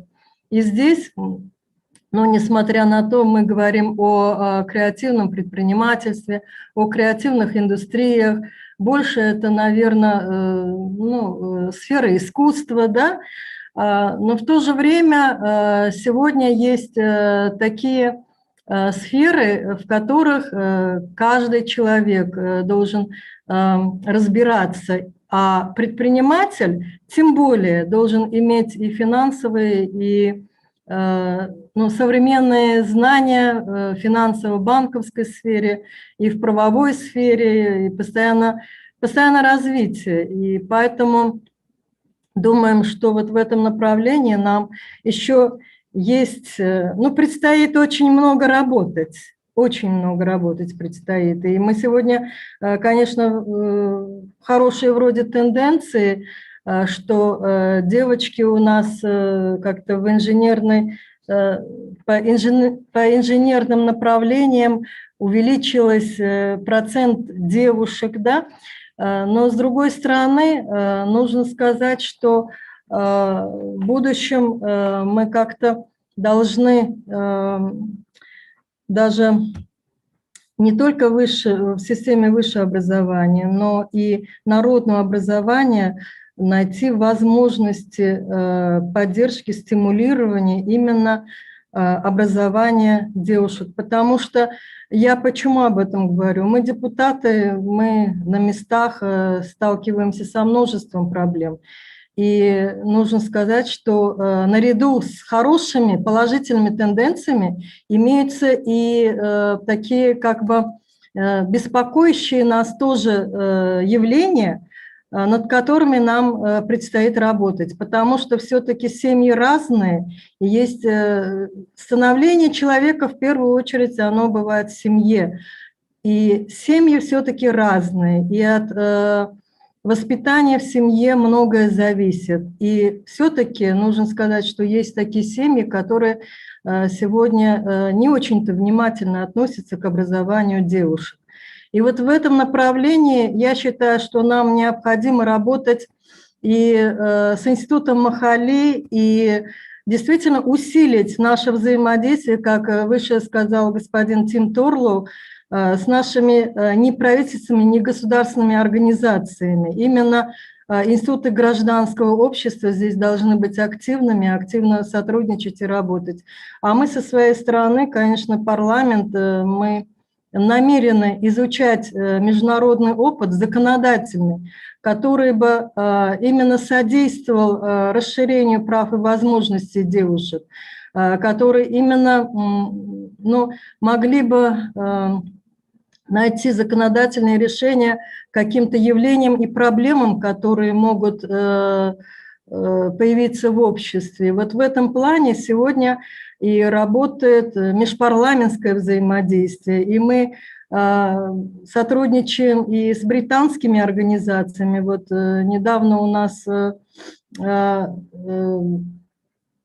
был диалог с Global Partnership Foundation, и тогда мы обсуждали вопросы гендерного равенства и рассматривали это из призмы защиты прав девушек, женщин.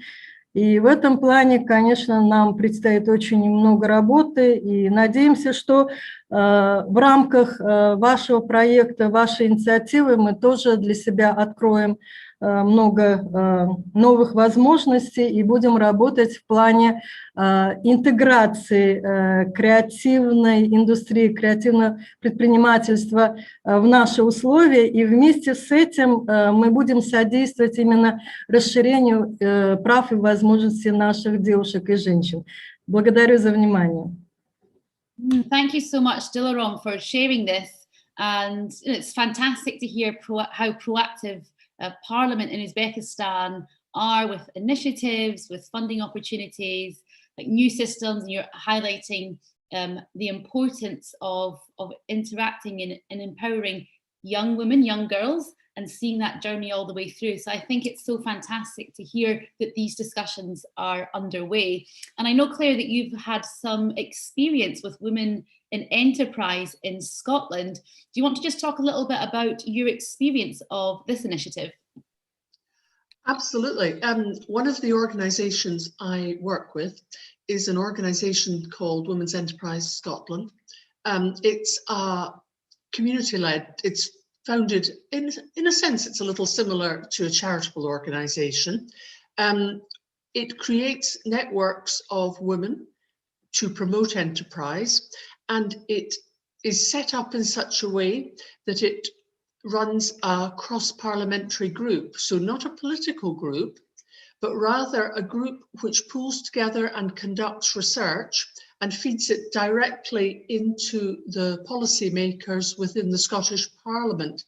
So in a sense, it is an informal and a formal supportive network, but it also has a direct influence on policy, and it puts people in touch with each other in terms of what needs to be done in the big picture, and also in terms of finding mentors and finding support in like-minded communities.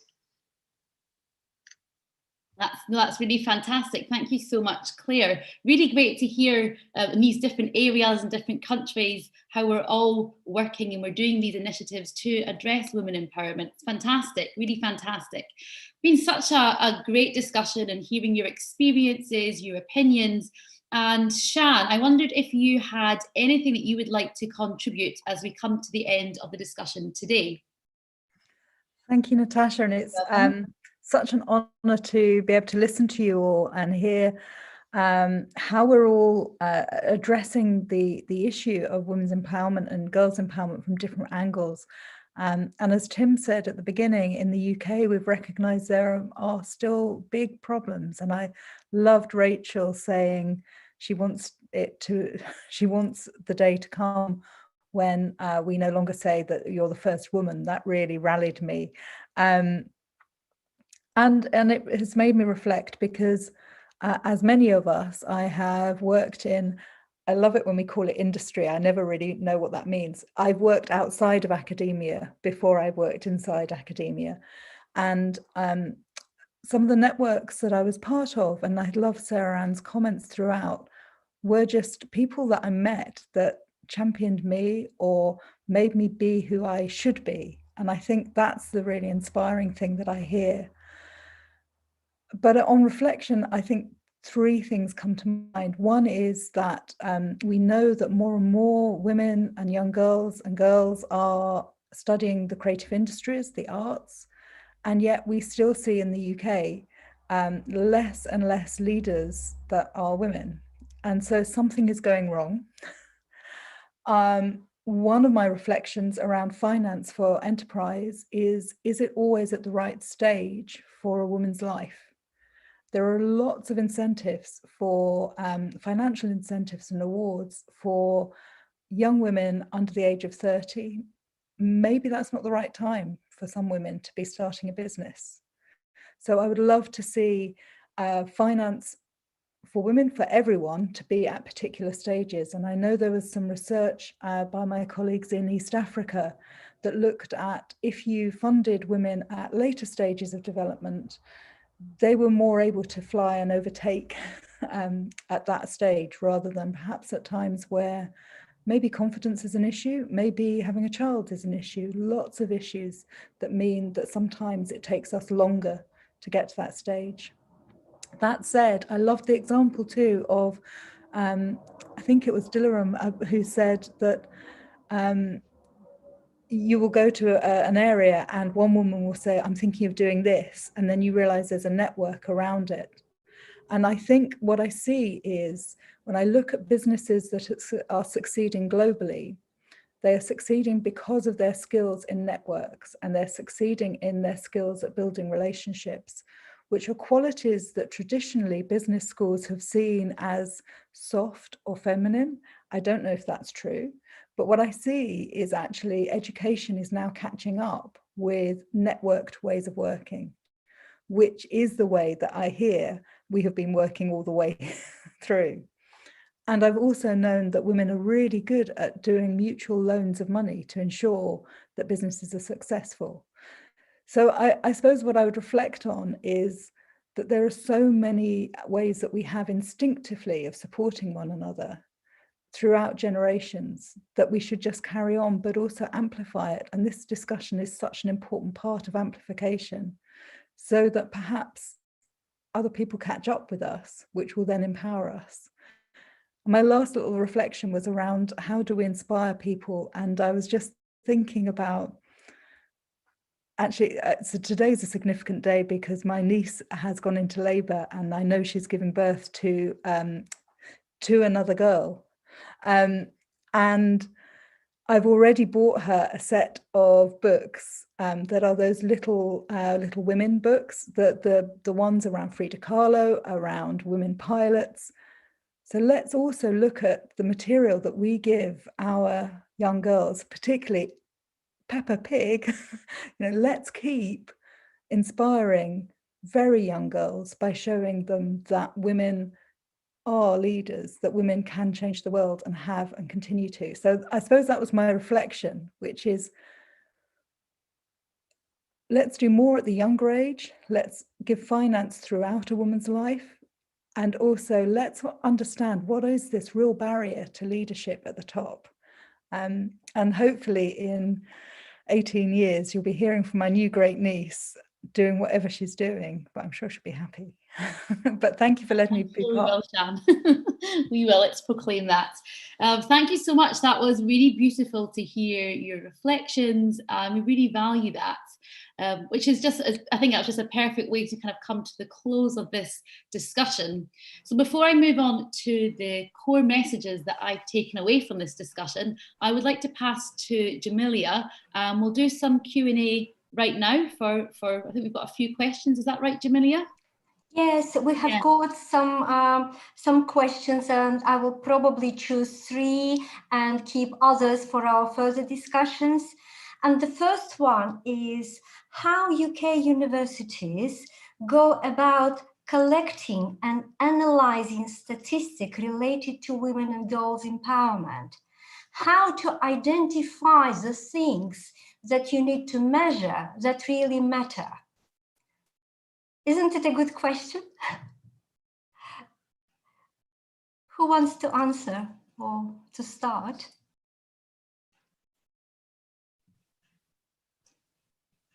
I could chip in if that would be useful. Thanks, Claire. Certainly, 2 things I can tell you. One is that our human resources department within universities keep statistics on lots of what we would term protected characteristics.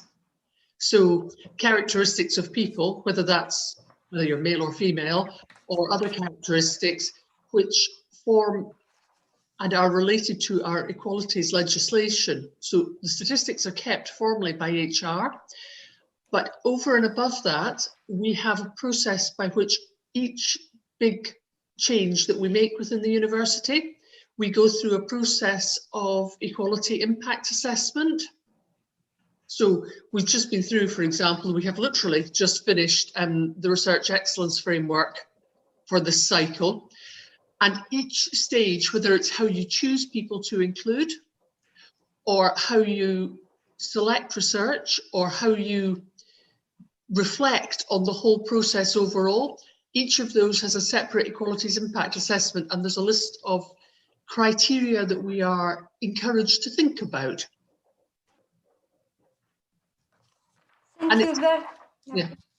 Thank you very much, Claire. I think that's useful and maybe one of the action points for us to share some of those, equality, diversity, assessment frameworks and all the things that you do as part of REF for your university. The second question is related to what Rachel said in the beginning about gender-balanced learning, and whether UK universities can share some of the key principles in curriculum design, in teaching, learning, assessment that are around gender balanced learning? I'm happy to have, yes. I'm happy to have a go. And I think in the spirit of honesty, it's also about we are all moving towards a better place around this. So some of the things that we're doing is absolutely we're reviewing our curriculum every year, every term, but particularly I think there are issues around examples that we give, making sure that those are balanced in terms of a range of characteristics, but particularly ensuring that we give inspiring and relevant role models, examples when we're teaching, and looking at the books that we refer people to. Sometimes you can look at a reading list and see that it's only been, that all the articles we're pointing to are written by men. And while we can understand that that was because of the privileges that men were given at particular points, we have to ourselves as academics take risks, which aren't big risks, of including alternative materials to ensure that reading lists plus examples and case studies reflect the gender balance of the society we live in. So I think it is about us constantly holding ourselves to account in that case, and also bringing in our alumni. We talked earlier about positive role models and case studies, ensuring that our alumni and our own networks that have helped us get to the positions we're in, that we open them up to our students. Thank you very much, Sean. And probably the final question that I will ask is around education in the UK. And the question is, do UK universities offer degree programs around gender balanced learning or women empowerment or girls' education?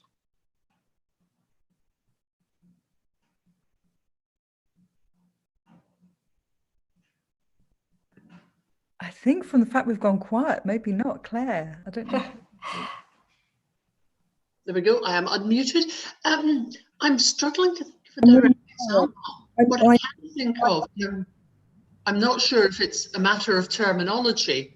Many of our programs have specific courses which address gender diversity, equality in a variety of ways.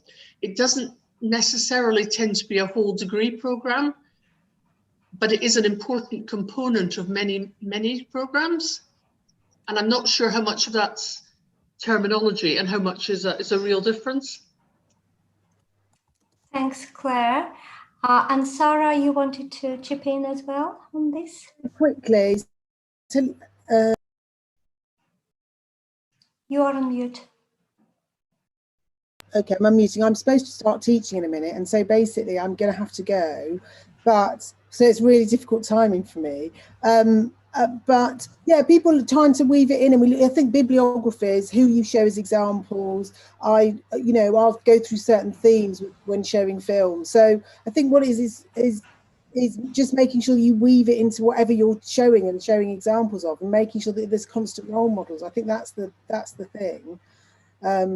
That's what we tend to do. And I'm really sorry. I've really loved this discussion. It's been so brilliant. I'd love to stay, but I'm really going to have to go. So I'm so sorry. Thank you so much. It's brilliant. And I'll fill my form in. Right. Bye-bye. Bye-bye. Thank you, Sarah. Thank you. Over to you, Natasha, to sum up our core messages for today. Thank you so much, Jamilia. To summarise the core messages from today, fantastic discussions going on, really, really brilliant. And just to acknowledge the great work that's been done in both countries across the board. First of all, I would say that it's critical that the empowerment of girls and women remains a key priority in our countries, as there are still considerable barriers across the board, I would say, that need to be overcome. And with the constant change in society, it's a priority that needs to be, as we've mentioned before, continually reviewed and improved. Second of all, I would say that there's a need for responsibility at every level to ensure appropriate and effective support is provided.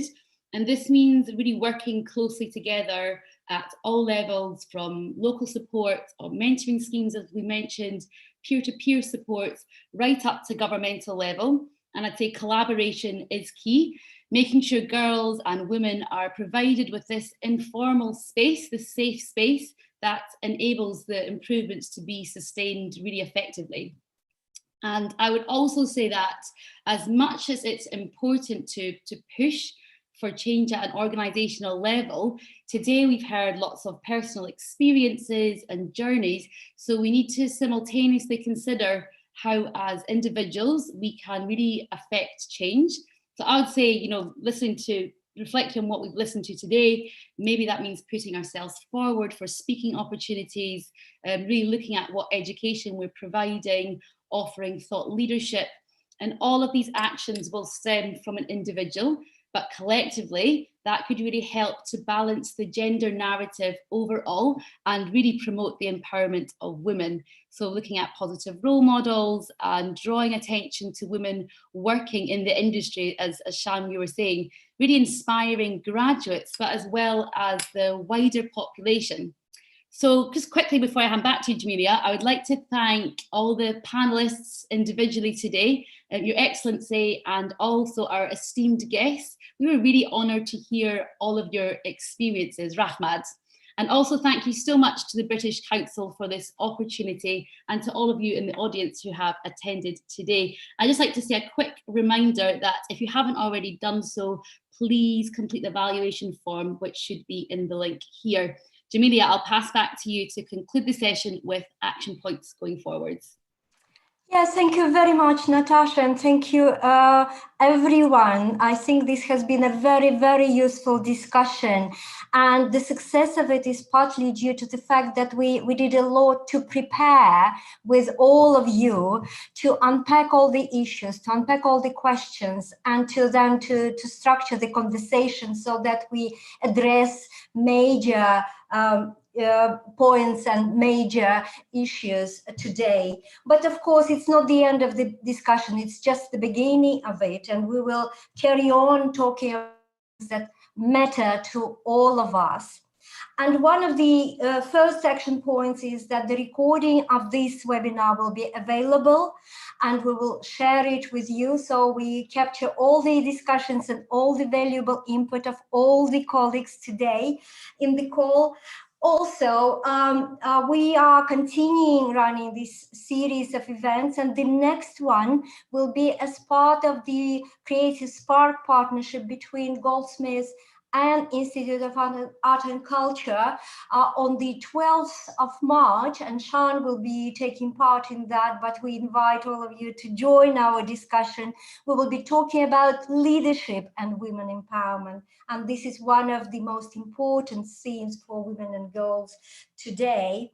Also, we will be collating some useful information for participants of our discussion today and project teams around Asina Swan program, around women enterprise in Scotland, and I'm sure Dilarom Husnudin will be interested to hear more about what is being done at parliamentary or interparliamentary level in the UK, in Scotland in particular.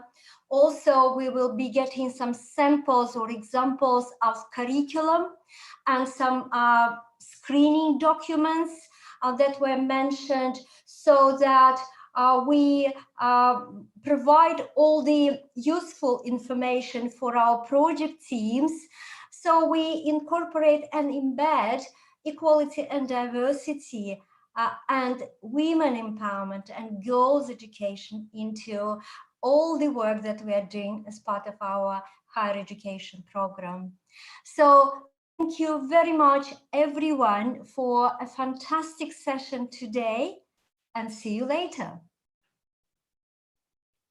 And special thanks to our interpreters, of course. Bye-bye and take care.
Indira opa bo'ldim, tugataymi?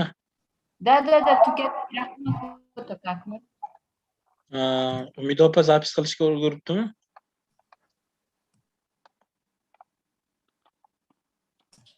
Yo'q, qilolmadilar ular. Qilolmadilar. Tushunarli.